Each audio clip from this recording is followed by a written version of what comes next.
Bienvenue sur mes lundis live. Écoute, j'ai eu ce week-end un problème avec Facebook. J'ai été hackée. Quelqu'un essayait de prendre possession de mon Facebook. Ce qui a fait que j'ai dû changer le mot de passe plusieurs fois et je n'ai plus accès maintenant avec mon ordinateur et mon Facebook. Donc, je ne suis pas sur Facebook aujourd'hui, mais sur LinkedIn et tous les autres réseaux. Fait que j'espère que tu es en ligne avec moi. Écoute, ce que je voulais discuter avec toi aujourd'hui, c'était la différence avec un conseiller en voyage et un agent de voyage. Pourquoi je veux t'expliquer la différence? Parce que je suis à la recherche d'un associé. Donc, un conseiller en voyage, c'est quelqu'un qui est allé suivre son permis pour pouvoir vendre des voyages à monsieur et madame tout le monde.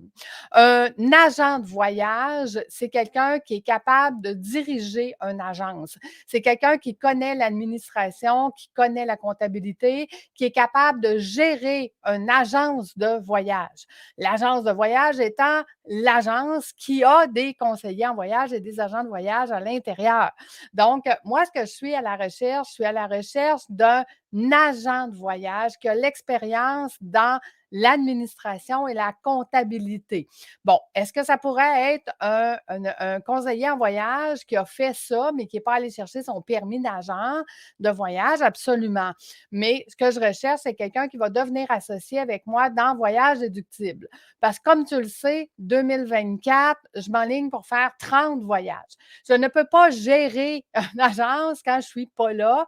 Donc, je vais avoir besoin de quelqu'un avec qui je vais pouvoir partager ces voyages-là et partager l'administration de l'agence qui va faire que même quand je ne suis pas là, ça va pouvoir continuer. Tout seul, c'est très difficile de pouvoir faire quelque chose qui va continuer quand on n'est pas là. Donc, je le vis présentement quand je vais en voyage, je suis obligée de tout remettre à mon retour. Et à mon retour, ben, ça fait que les gens ont attendu et ils ne savent plus trop ce qu'ils voulaient faire ou comment ils voulaient le faire.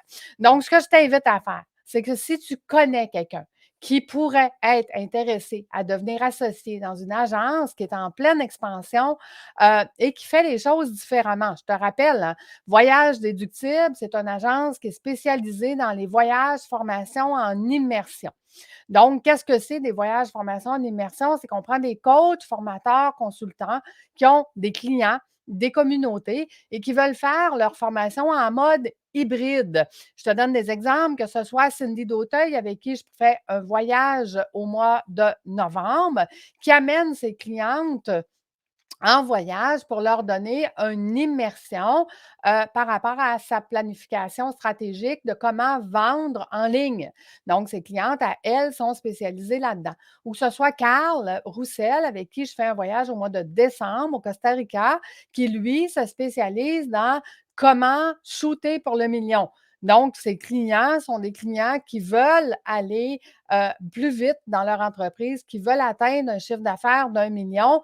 Sauf que son voyage à lui est beaucoup plus cher parce qu'il sait que l'accompagnement qu'il offre vaut beaucoup plus cher. Donc, il y a toutes sortes de coachs, toutes sortes de consultants, moi-même qui donne la formation à Banff sur comment déléguer en confiance ou les partenariats au mois de janvier. Tu vois, il y a plein de sortes de voyages. Qui sont les clients de voyages déductibles?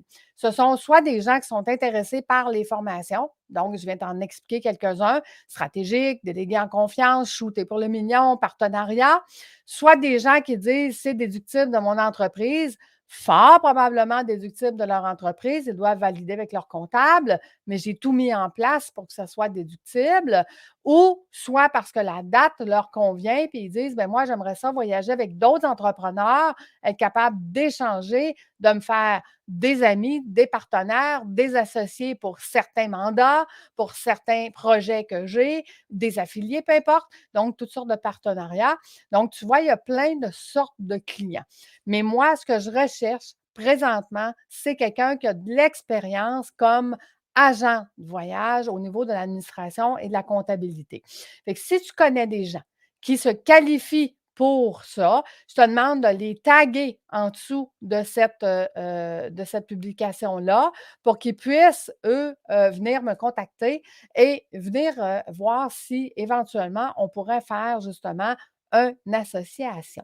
Donc, voilà. Et je te rappelle, je ne suis pas sur Facebook parce que j'ai été hackée en fin de semaine et je n'ai plus accès avec mon ordinateur. J'ai accès, heureusement, encore avec mon cellulaire parce que j'ai réagi rapidement.